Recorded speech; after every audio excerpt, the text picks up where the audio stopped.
యెషయా గ్రంథము 1వ అధ్యాయము 3వ వచనము. యెషయా గ్రంథము 1వ అధ్యాయము 3వ వచనము. ఎద్దు తన కామందు నెరుగును, గాడిద సొంత వాణి దొడ్డిని తెలుసుకొనును. ఇజ్రాయేలులకు తెలివి లేదు. అమ్మా అమ్మా నా జనులు, మీరేం భయపడ గట్టి చదవండి, ఎందుకంటే మీరు చదవగలరు నాకు తెలుసు.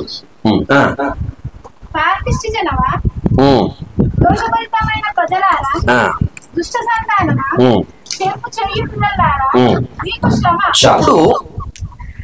దేవుడు ఎవరితో మాట్లాడుతున్నాడు చెప్పాలి? యెషయాతో మాట్లాడుతున్నారు.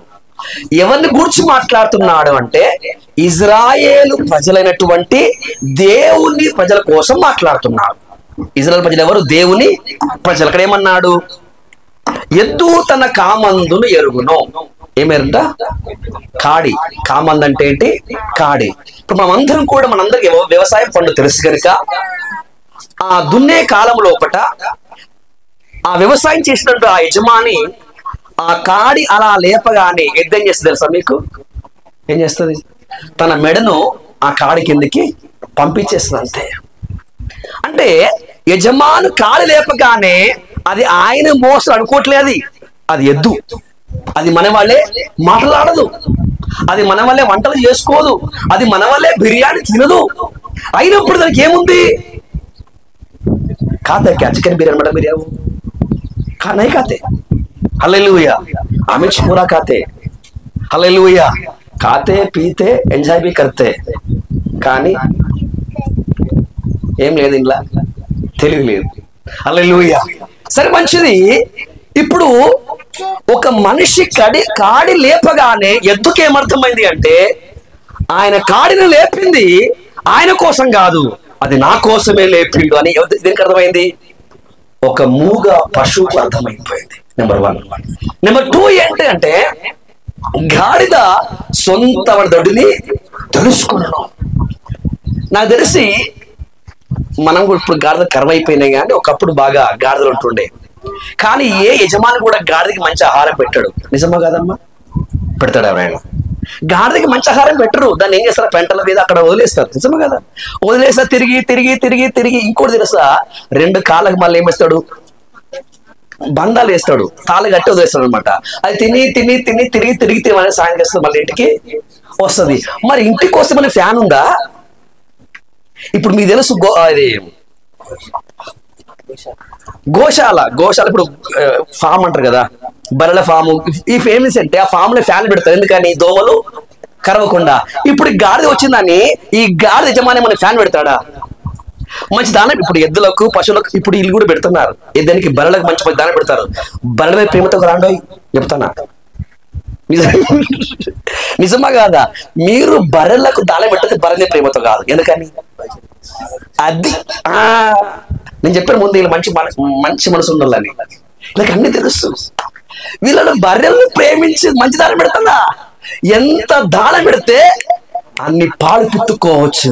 అన్ని పాలు పిత్తుకుంటే అంత మనము డబ్బు సంపాదించవచ్చు. ఆ బర్రె అనుకుంటుంది బుద్ధి లేనిది, అబ్బా నేనంటే మా యజమానికి ఎంత ప్రేమనో. ప్రేమలో ఏం లే. దేని మీద ప్రేమ? డబ్బు మీద ప్రేమ. దేవునికి స్తోత్రం. అయినప్పుడు ఈ గాలి ఏం చేస్తుంది అంటే ఎక్కడెక్కడ తిరిగినా మరలా ఇంటికే వస్తుంది. ఇంటికి రాగానే బట్టలేసి రకరకాలు దాన్ని వాడుకుంటున్నాడు. అయినప్పటికీ ఒక గాడిది సరిగా తిండికి పెట్టకపోయినా, దాన్ని వదిలేసిన పట్టించుకోకపోయినప్పటికీ ఆ యజమాని యొక్క ఇల్లు వెతుక్కుంటూ అది వస్తా ఉంది. హల్లెలూయా. అంటే ఇక్కడ ఎద్దుకేమో కాడి ఎందుకు లేపిండో తెలుస్తుంది, గాడిదకేమో సొంత యజమాని తెలుస్తుంది. కానీ ఇక్కడ ప్రభు అంటున్నాడు, నా ప్రజలు. చెప్పండి కొంచెం అడిగి చెప్పండి. నా ప్రజలు అంటే అర్థం. ఈ మాట ఎవరు? నేనన్నానా? ప్రవక్త అన్నాడా? ఎవరన్నారు? సాక్షాత్తు దేవుడు అన్నాడు, నా ప్రజలు. అవునా? ఎద్దు నాది అనలే యేసయ్య, గాడిద నాదనలే దేవుడు. హల్లెలూయా. ఎద్దు నీదే, గాడిద కూడా నీదే, కోడి కూడా నీదే, గుడ్డు కూడా నీదే, కానీ నీవు నా వాడవు. హల్లెలూయా.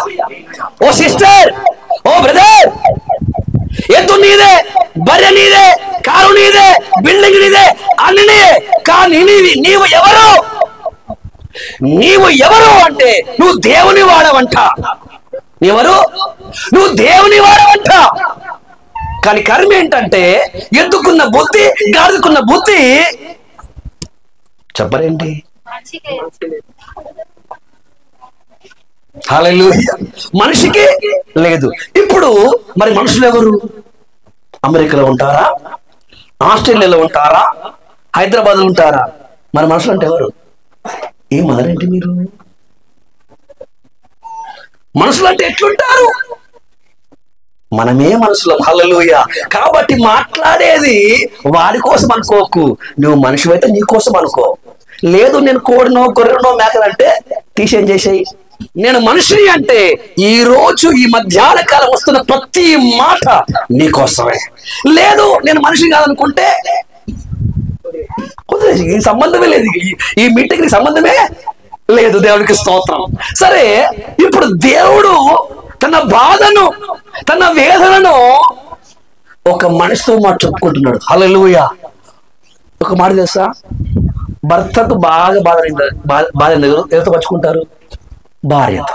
భార్య బాధ అయితే భర్తతో. ఇట్లా కొందరు ఉంటారన్నమాట. ఎవరితో మనం ఏం చేసుకుంటాం? పంచుకుంటాం. అదే ప్రకారముగా కొంతమంది ఏమో స్నేహితులతో పంచుకుంటారు.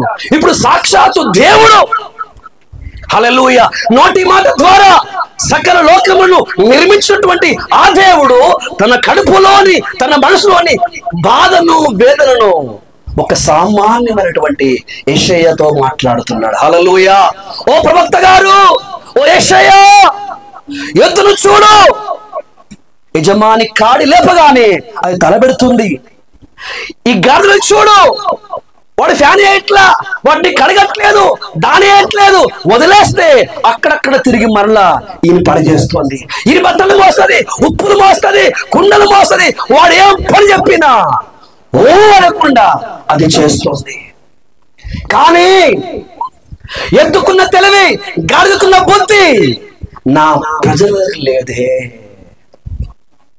హల్లెలూయా. మరి ఏమైంది ప్రజలకి? హల్లెలూయా. ప్రజలకి ఏమైంది మీరు అంటారు? ఇజ్రాయెల్ ప్రజలు అట్లా ఉండొచ్చు అన్న అయ్యగారు, మేమైతే మంచోళ్ళమే అంటారు మీరు. మేమెవరమే? మంచోళ్ళమే. చూద్దాం మంచోళ్ళమో కాము తెలిసిపోతుంది ఈరోజు. హల్లెలూయా. మాట చెప్తా, చాలా మంది చేసి అన్ని చేస్తారు. ఏం చేస్తారు?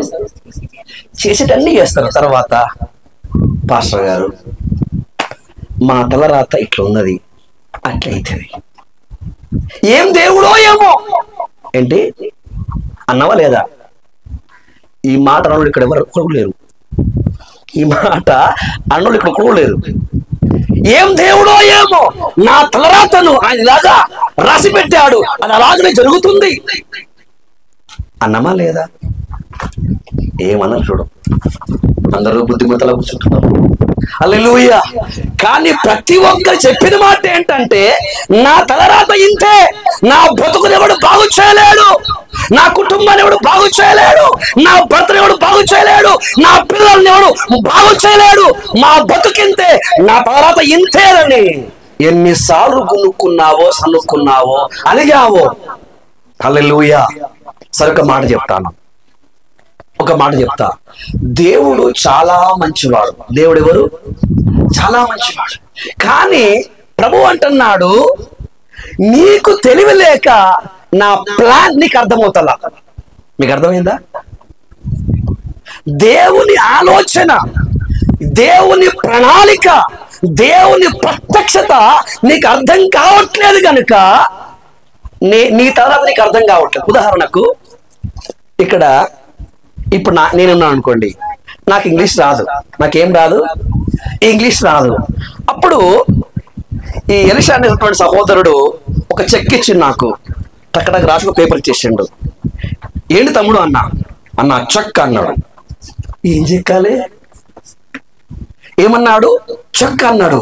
ఇప్పుడు నేను బ్యాంక్కి వెళ్తే నాకు 10 లక్షలు వస్తాయి. బ్యాంక్కి వెళ్తే 10 లక్షలు వస్తాయి. కనీసం 100 రూపాయలు కానికీయకుండా పేపర్ ముక్క చేత పెట్టడానికి చింపి పడేసిన. చెక్కుమన్నాడు. నాకు చెక్కు అర్థం కాదు, చింపి. ఇప్పుడు చెప్పు, బుద్ధి లేను నేనా ఆడా? ఎవరికి బుద్ధి లేదు?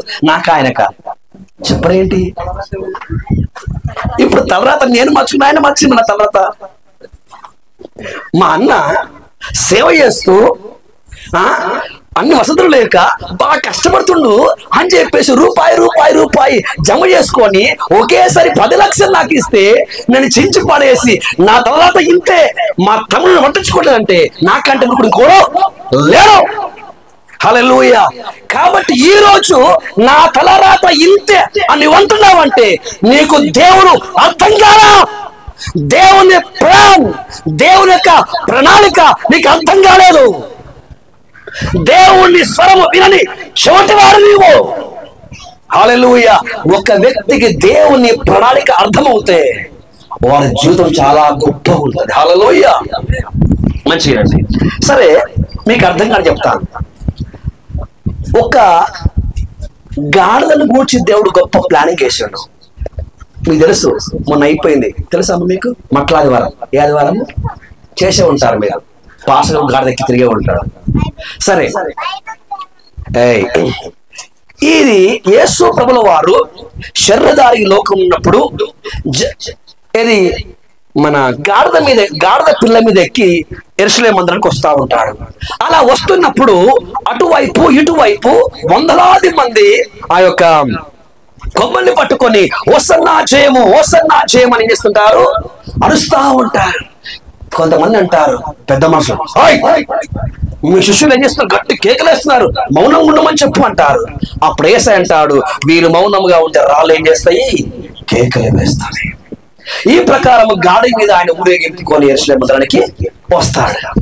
ఒక మాట చెప్పమంటారా, ఆయన ఏ గాడిద పిల్ల మీద ఎక్కాలో, ఏ గాడిద పిల్ల మీద ఎక్కాలో ఆ ప్లానింగ్ అనేది అప్పటిది కాదు.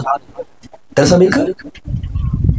ప్రభు అన్నాడు, కొంతమంది ఇద్దరిని పిలిచి అన్నాడు, అయ్యా చక్కగా ఉండి ఒక ఊరు వస్తుంది, అక్కడ ఊరు వస్తే గాడిద పిల్లలు మీకు కనబడను, వాటిని విప్పుకొని తీసుకొని రండి. ఇప్పుడు మీరేమంటారు తెలుసా, అన్న నీకేం కావాలి ఇప్పుడు చెప్పరేంటి, నీకు గాడిద కావాలి కదా, మన ఊర్లో ఉందా, మైపోతు కుర్రలు ఏమున్నాయి, మళ్ళీ ఆ ఊరికి ఎందుకు పోయేది? హల్లెలూయా. యేసయ్య ఏమన్నాడు, పేతురు యోహాను ఎవరికి రండి అన్నాడు. అయ్యా ఏంటంటే ఆ ఊరికి వెళ్ళండి. ఎందుకయ్యా అంటే, నువ్వు చక్కగా పోతే ఆ రోడ్డు మీద కట్టబడిన గాడిద పిల్ల మీకు కనబడను, వాటిని విప్పుకొని తీసుకురండి. ఎవడైనా వద్దు అంటే మా యజమానుడు కావాలని చెప్పండి. వాడు ఏమన్నాడు, సరే అని వాళ్ళు వెళ్ళిపోయారు. మనం ఏమంటారు తెలుసా, అయ్యో అవన్నీ కదా చెప్పకు, గాడిద కావాలా చెప్పు, తీసుకొస్తే ఈయనే ఉంది మనోళ్ళదే, ఒక్క ఫోన్ చేసి వచ్చేస్తుంది అది. హల్లెలూయా. దేవుడు అంటాడు, అయ్యా బాబు ఆ గాడిదను నేను చూసింది, ఆ గాడిదను ఏర్పరచుకుంది, ఆ గాడిద ప్లానింగ్ ఇప్పటిది కాదు, జకరియా ప్రవక్త ప్రవచించాడు. హల్లెలూయా. అనగా యేసు ప్రభువు గాడిద ఎక్కింది ప్రవచనానికి మధ్యలో 600 సంవత్సరాలు ఉంది. ఏమన్నా 600 సంవత్సరాలకు ముందు జకరియా ప్రవక్త ప్రవచిస్తే ఆ ప్రవచనం నెరవేర్చే ఆ గాడిద ఆ ఊర్లో పుట్టింది. ఇప్పుడు ఆ గాడిదే కావాలి యేసయ్యకు. హల్లెలూయా.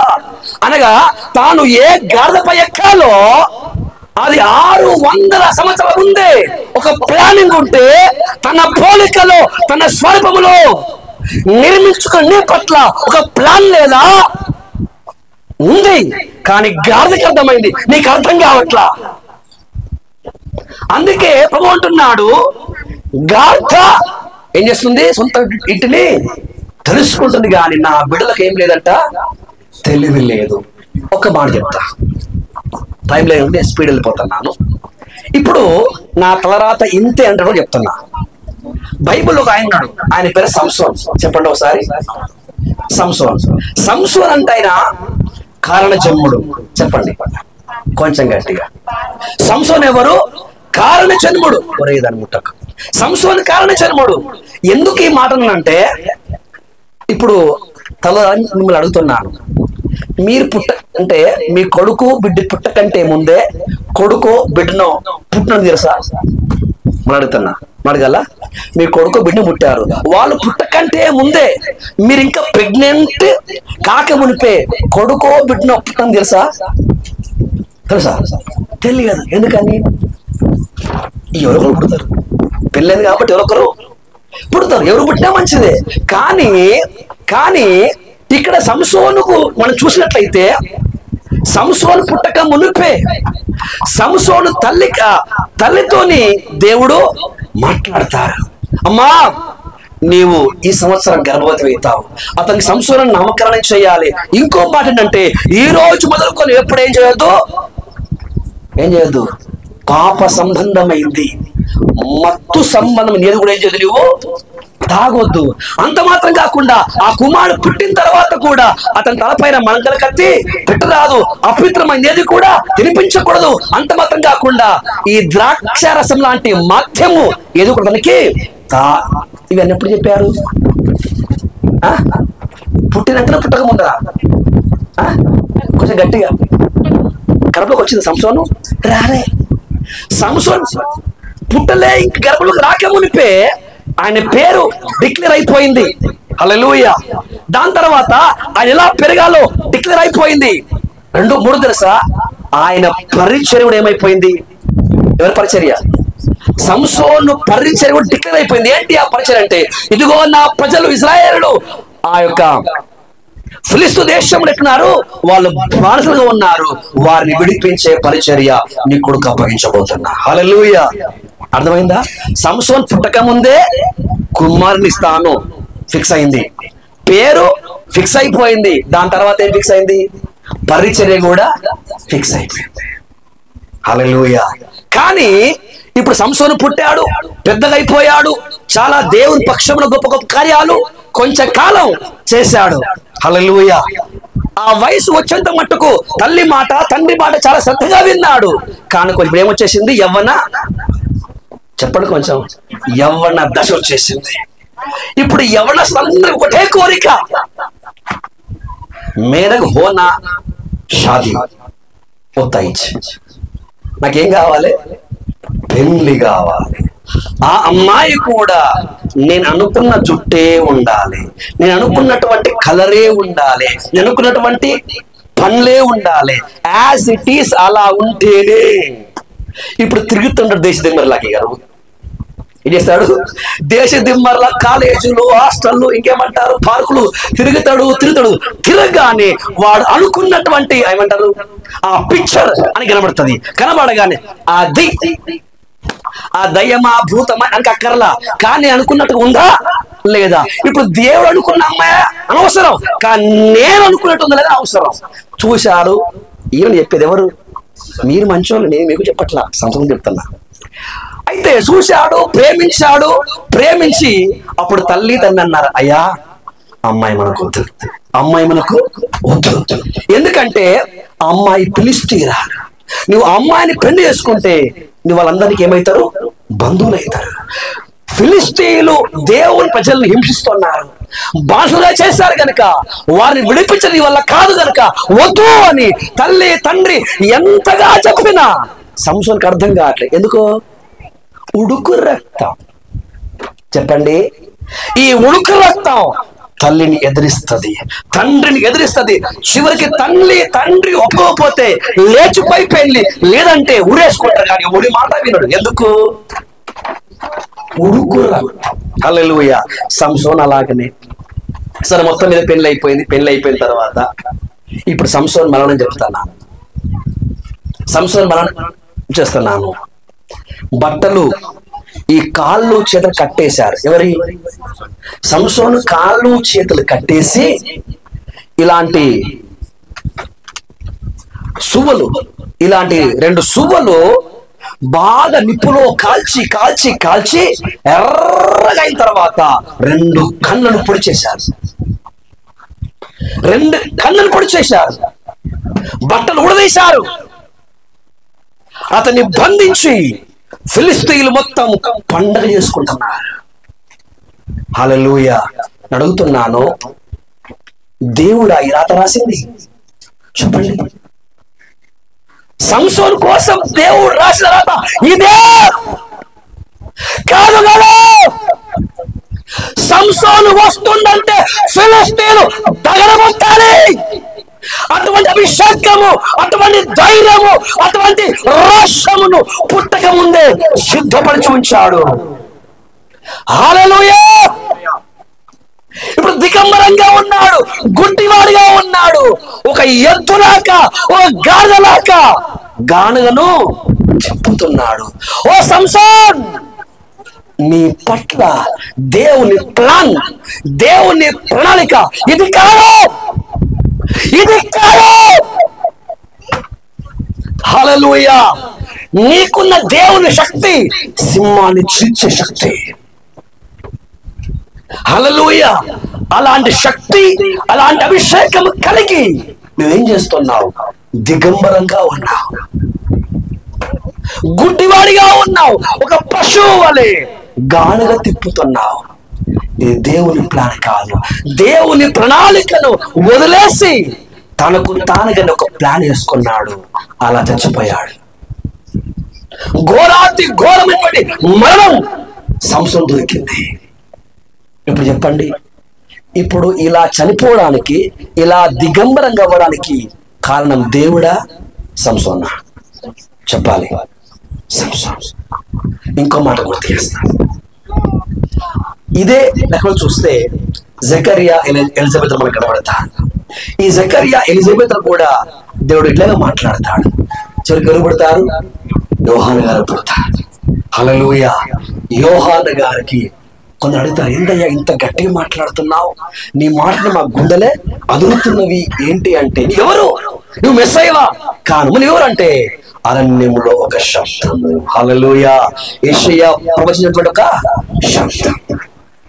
వినండి, బైబిల్ గ్రంథంలో అబ్రహాం ఉన్నాడు, ఇస్సాకు ఉన్నాడు, షడ్రకు, మేషకు, అబెద్దుగో, దానియేలు, యోసేపు, ఇలా చాలా మంది ఉన్నారు. చివరికి బైబిల్ ఒక మాట ఉంది, అందరిలోకి వెళ్ళంట గొప్పడు ఎవరు తెలుసా? ఎవరు గొప్పడు? యోహాను. అది ప్రభువు చెప్పిండు. మనుషులందరిలోకి గొప్పడు ఎవడంట? నేను అంటాను ఇక్కడ కూర్చుని మనం అందరం కూడా యోహాను కంటే గొప్పవారి. హల్లెలూయా. యోహాను కంటే గొప్పవారి మనం. ఎందుకు ఈ మాట అంటున్నానంటే, మన తాత వాళ్ళ ముత్తాత పుట్టకంటే ముందే దేవుడు మనల్ని ఎన్నుకున్నాడు. హల్లెలూయా. గట్టి చెప్పండి, హల్లెలూయా. నేను పుట్టిన తర్వాత మా డాడో, మా తల్లో, అమ్మమ్మ ఎవరు చూశారు, కానీ చెప్పి తెలుసా, నేను మా తాత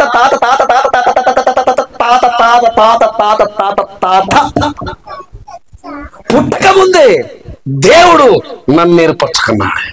హల్లెలూయా. ఖచ్చితం. నేను నమ్ముతున్నా. ఇంకో మాట చెప్పంటారా? ఇంకో మాట చెప్తాను ఇంకో ధైర్యంగా. ఇంకా కొంచెం లోతుకెళ్తే, ఆదాము పుట్టకంటే ముందే నేను ఏర్పరచబడ్డా. హల్లెలూయా. అర్థమైందా? ఈ తల్లిదండ్రులు గారు ఆదాము అనే మొదటి మనుషుడు పుట్టక మునిపే దేవుడు ఈ మైపత్పూర్లో, ఈ హైదరాబాద్ లో, ఆంధ్ర, తెలంగాణ, ఒరిస్సా రాష్ట్రంలో నేను సేవ చెయ్యాలి అని ఆయన నిర్ణయించారు. కాబట్టి జస్ట్ అన్న హల్లెలూయా. ఇది ఇప్పటి ప్లానింగ్ కాదు. ఇప్పటి ప్లానింగ్ ఇది. ఎప్పుడు ప్లానింగ్ ఇది? అబ్రహాం కంటే ముందు ప్లాన్, ఆదాం కంటే ముందు ప్లాన్. ఇంకా చెప్పమంటారా? చెప్పాలా వద్దా? చదవనైతే తీయాల టక్కన 1:4 ఎఫెసీ పత్రిక. ఎట్లనగా తన ప్రియుని యందు తనకు ఉచితముగా మనకు అనుగ్రహించిన తన కృపా మహిమ కీర్తి కలుగునట్లుగా మంచి తన చిత్తము అంటే ప్రణాళిక ప్రకారముగా యేసుక్రీస్తు ద్వారా హల్లెలూయా. ఇప్పుడు దేవునికి ఏం కావాలి? కుమారుణ్ణి కావాలి. నేను దేవునికి ఏం కావాలి? కుమార్తెలు కావాలని. మనను ముందుగా అంటే ఎప్పుడు అనుకుంటున్నారు? తన కోసం నిర్ణయించుకొని మనం తన ఎదుట మంచి రండి పరిశుద్ధులమును నిర్దోషులమును ఉండవలనని. ఇప్పుడు చెప్తున్నా. ఎప్పుడంట? గట్టిగా. అది అప్పుడు ఈ మైపత్పూర్ లేదు, అప్పుడు హైదరాబాదు లేదు, అప్పుడు ఆంధ్ర, తెలంగాణ లేదు. ఇంకా చెప్పాలంటే అసలు భూమే లేదు, ఆకాశమే లేదు. జగత్తు పునాది వేయబడక మునుపే ఒక ఆయన ఉన్నాడు. ఆయన పేరు నజరేయుడైన యేసుక్రీస్తు. హల్లెలూయా. ఆయన ఎవరు అంటే దేవునికి ప్రియమైన కుమారుడు. ఆ ప్రియమైన కుమారుని యందు ఎట్లంట? ప్రేమ చేత ఆయన మనలను క్రీస్తులో ఏర్పరుచుకొనెను. హల్లెలూయా. అది హల్లెలూయా. సుదర్శన్ అంటే నిన్నటి వాడు కాదు. నా పరిచర్య, నా యొక్క సేవ, నా ముగింపు అనేది నిన్ననో మరణో నేను పుట్టినాకనో ఈ ప్లానింగ్ కాదండి. జగత్తు పునాది వేయబడక మునుపే వీడు రావాలి, పరిచర్య చెయ్యాలి అని దేవుడు సంకల్పించాడు. హల్లెలూయా. ఆ సంకల్పం ఇప్పుడు ఏమైతుంది? జరుగుతుంది. హల్లెలూయా. ఒక గాడిద కోసం ఎన్ని సంవత్సరాలు? 600 సంవత్సరాలు. యోహాను కోసం జస్ట్ అప్పుడే. సంస్కోసం కోసం జస్ట్ అప్పుడే. సంఘం కోసం అది కాదు. హల్లెలూయా. సంఘం కోసం ప్లాన్ వేరు. మంచిదండి. జగత్తు పునాది వేయబడకంటే ముందు మనం ఈ లోకంలోకి రావాలి అని వచ్చిన మనం ఖచ్చితంగా తెలుసానికి ఏమనమని మనం ఖచ్చితంగా పాపం చేస్తాం. ఎవరికి ఎరక? మీరు అనుకోవచ్చు, మరి ఆయన క్రీస్తు ఎందుకు ఏర్పరచుకున్నట్లు? క్రీస్తు ద్వారానే మనం ఆయనకి ఎందుకు పిల్లలు మనం కావాలి అంటే, ఈ తల్లి తండ్రులు వచ్చినటువంటి మనము జన్మ కర్మ పాపాన్ని మనం కలిగి ఉంటాం. ఆ జన్మ కర్మ పాపాన్ని కలిగినటువంటి వాడు సాతాను పిల్లలు తప్ప వాడు దేవుని పిల్లలు కాదు. హల్లెలూయా. జగత్తు పునాది వేయబడక మునిపే ఎన్నుకున్నాడు. ఓ సంసోన్, నీకు ఒక పరిచర్య ఉంది. సహోదరి, సహోదరుడా, నువ్వు నిన్న మొన్న ఒక ప్లానింగ్ కాదు, నీ కోసం ఉన్న దేవుని ప్లానింగ్ చాలా పెద్దది, గొప్పది. కానీ ఆ ప్లానింగ్ అర్థం కాకపోతే సంసోను వల్ల మన జీవితాలు అయిపోతారు. ఈరోజు ఒక మాట నాండి, లోకంలో ఎలా బతికినా, ఎంతకాలం బతికినా, చెల్లి తల్లి అయ్యా, ఒకరోజు ఈ శరీరాన్ని విడిచిపెట్టి మనం వెళ్ళిపోతాం. ఈ ఇల్లును విడిచిపెట్టి మనం వెళ్ళిపోతాం. నా వారు అన్నవారందరూ విడిచిపెట్టి మనం వెళ్ళిపోతాం. ఎక్కడికి వెళ్ళిపోతాం? నీకు ఇక్కడ స్థలం ఉంది. నువ్వు ప్రతిరోజు దేవుని వాక్యానికి వ్యతిరేకమైన కార్యక్రమాలే కదా. దసరా చేస్తావు, సంక్రాంతి చేస్తావు, అన్ని చేస్తావు. నీ ఏమైనా ఉందా? అన్ని చెరువులు చెయ్యని కార్యక్రమం ఒక్కటే ఉందా? మన చర్చకొచ్చి పాట పాడతావు, ప్రార్థిస్తావు, వర్షిప్ చెప్తావు, వాక్యం చెప్తావు. దేవుని చిత్తానుసారంగా, దేవుని యొక్క ప్రణాళిక ప్రకారంగా నీ జీవితం మార్చబడుతుందా? మిఖాయా గారికి ధైర్యం ఉంది, మిఖాయాకు సమర్పణ ఉంది, మిఖాయాకు శ్రమ పడవలసిన చివరికి బతుకుతా చచ్చిపోతే దేవుని యొక్క రాజ్యం వెళ్ళిపోతానక కాన్ఫిడెన్స్ ఉంది. హల్లెలూయా. ఈరోజు ఒకే ఒక మాట, మీ ఆత్మ రక్షణ గురించి, మీ ఆత్మ పాప క్షమాపణ గురించి మీకు ఎంతమందికి ఆశ ఉంది? నా ఇంటి వారు రక్షణ పొందాలి, నా ఇంటి వారు మానవ మనసు పొందాలి, నా ఇంటి వారి దేవుని వలె మార్చబడాలి, నా ఇంటి వారి పరలోక రాజ్యంలో కనబడాలి. ఎంతమంది ప్రార్థిస్తున్నారు? ఎంతమంది ప్రార్థిస్తున్నారు? ఈరోజు ప్రతి ఒక్కడు కులాన్ని, మతాన్ని, బంధువుల్ని, వీళ్ళని సంతోషపెట్టే పనే ఉంది తప్ప నీకు రక్తం గార్చి ప్రాణం పెట్టిన ప్రభువుని సంతోషపెడుతున్నావా? ఆయన ప్రణాళిక నీకు అర్థమవుతుందా? ఒక్కసారి ఆలోచించు. ఆ రోజు ఆ దేవుడు తన ప్రజలైనటువంటి ఇజ్రాయెల్ ప్రజల కోసం అంటున్నాడు, ఎద్దు తన కామాన్ని నెరుగును, గాఢ తన సొంత మందడిని తెలుసుకున్నాడు. అయ్యో, నా ప్రజలకు తెలివి లేదు, వారి దగ్గర రావట్లేదు. హల్లెలూయా. ప్రియా దేవుని పిల్లలారా, నా మాట వింటున్న వారారా, ఒక మాట విను.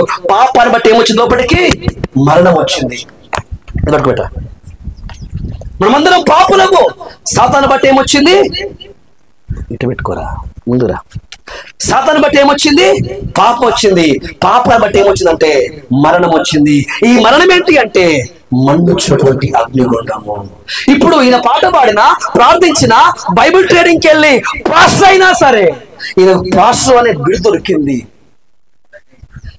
బిషప్ అనే బిరుదు దొరికింది. కానీ పాపం ఉంది, పాపాన్ని పడిచిన మరణం కూడా అలాగే ఉంది. ఈరోజు మనకు కావాల్సింది ఒక పదవి కాదు, ఒక భక్తి కాదు. నీ ఆత్మ రక్షింపబడాలి అంటే సాతాను ద్వారా వచ్చినటువంటి ఈ పాపము తొలగిపోయినప్పుడు మరణం తొలగిపోను. ఈరోజు నీలో తాగునటువంటి ఆ పాపం యొక్క, ఆ మరణం యొక్క ముగింపు కోసము నువ్వు ప్రార్థిస్తున్నావా? ప్రభువా, నాలో పట్ల, నా కుటుంబ సభ్యులైనటువంటి పాపమును, మరణాన్ని తీసివేసి ఆ పరలోక రాజ్యం కోసము, ఆ నిత్య జీవం కోసము మమ్మల్ని సిద్ధపరచాయని ఎప్పుడైనా కన్నీళ్లు కాల్చి ఉపవాసం ఉండి ప్రార్థించిన దాఖలాలు నీ జీవితంలో ఉన్నాయా? ఎప్పుడు కూడా నా కూతురు, నా కొడుకు, నల్లుడు, నా బిడ్డ, నా కొడుకు సుఖంగా ఉండాలి, ఆరోగ్యంగా ఉండాలి, అందంగా ఉండాలి, ఆనందంగా ఉండాలి. చచ్చిన తర్వాత నరకం పోతారమ్మా. అక్కడ అగ్ని ఆరదు, పురుగు సావదు. మన వెండి బంగారము ఆస్తి పాస్తులు ఇవి ఏవి కూడా మన ఆత్మను రక్షింపలేరము, కాపాడము. ఈ రోజు మనందరిలో కూడా జన్మ కర్మ పాపాలు ఉన్నవి, సాతాను ద్వారా వచ్చినటువంటి ఆచారాలు ఉన్నవి. ఒక అంటాడు పుట్టినరోజు, ఇంకో అంటాడు సీమంతము, ఇంకో అంటాడు. పోతూనే ఉంది సంసారం. మరికొంతమంది ఉన్నారు, మేము సంఘ పెద్దలమంటారు, మేము దేవుని నమ్ముకొని 50 ఏళ్ళు అయింది, మా తాత పాస్టే, ఆగవ పాస్ అంటాడు. వీడు బీడి ముక్క మారాడు, వాడు సారా మారాడు, వాడు కళ్ళు మారాడు. వీళ్ళు పాపానికి బానిసలు.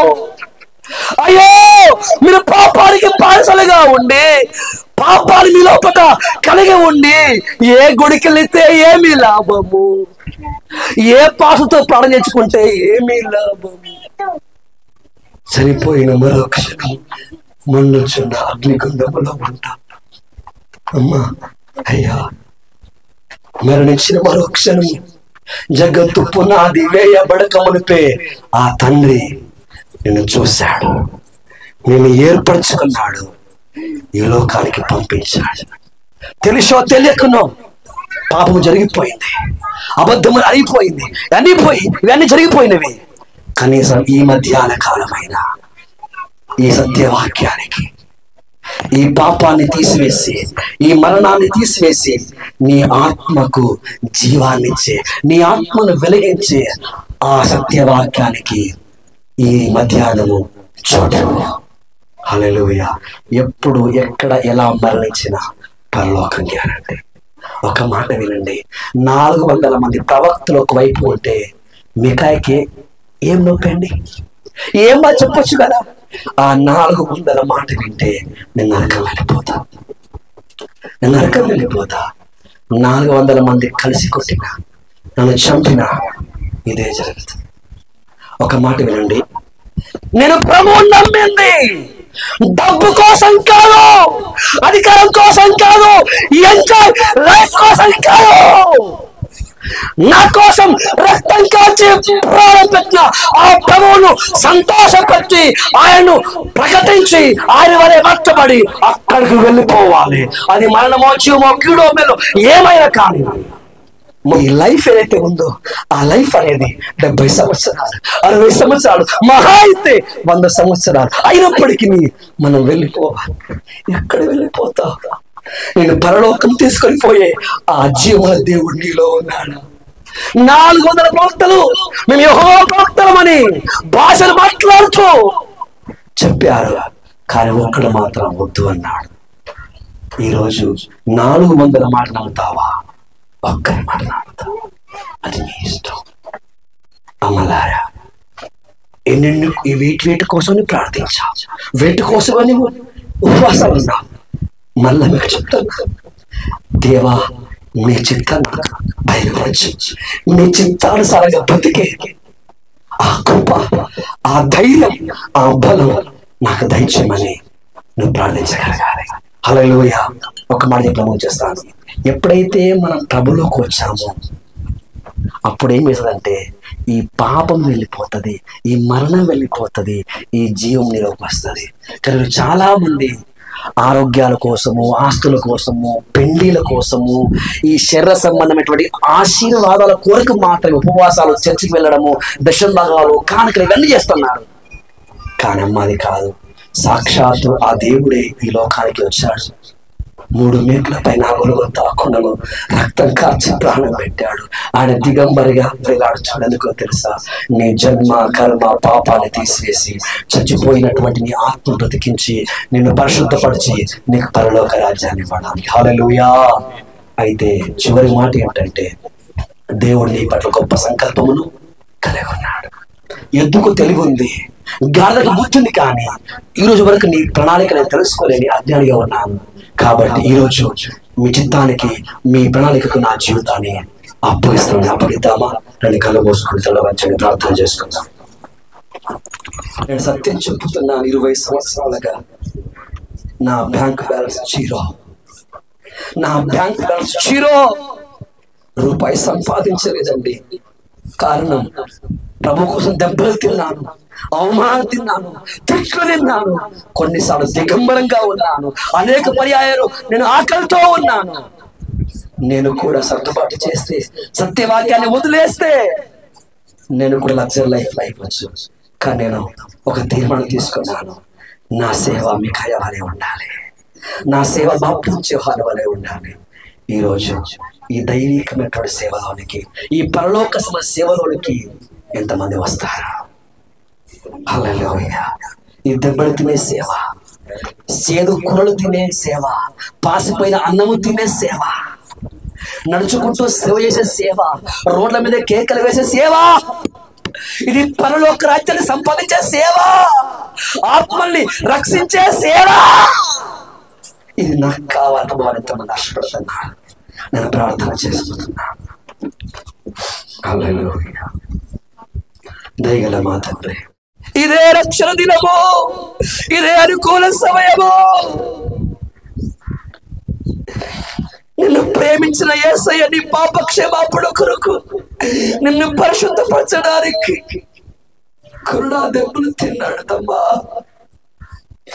తలకముల కిరీటము తల్లి, పక్కలో బలము పోటు, దిగంబరత్వము. ఎందుకు? నువ్వు చేసిన నీ పాప పరిహారం కోసము నీ శిక్ష ఆయన భరించాడు. నీవు అప్పు చేస్తే ఆ అప్పును ఆయన తీర్చాడు. ఇప్పుడైనను ప్రభువారి నా పాపిని, నన్ను క్షమించు. జగత్తు పునాది వేయబడక మునిపే నన్ను చూచిన వాడవు నీవు, ఏర్పరిచిన వాడవు నీవు. నన్ను పాపము చేస్తే ఆ పాప క్షమాపణ కొరకు నీ ప్రియ కుమారుని పంపించి బలిచ్చింది నీవు. ఇంత ప్రేమించిన యేసును ప్రేమించకపోతే మమ్మల్ని ఏమనాలి? యేసయ్యా, ఈ మిగిలిన జీవితము నా కులం కోసం కాదు, నా మతం కోసం కాదు, నా కోసం కాదు, నా కోసం రక్తంగా ప్రాణం పెట్టిన నీ చిత్త ప్రకారమే, నీ ప్రణాళిక ప్రకారంగానే నేను జీవిస్తాను అని ఈ మధ్యాహ్నం ఒక తీర్మానం తీసుకుంటావా?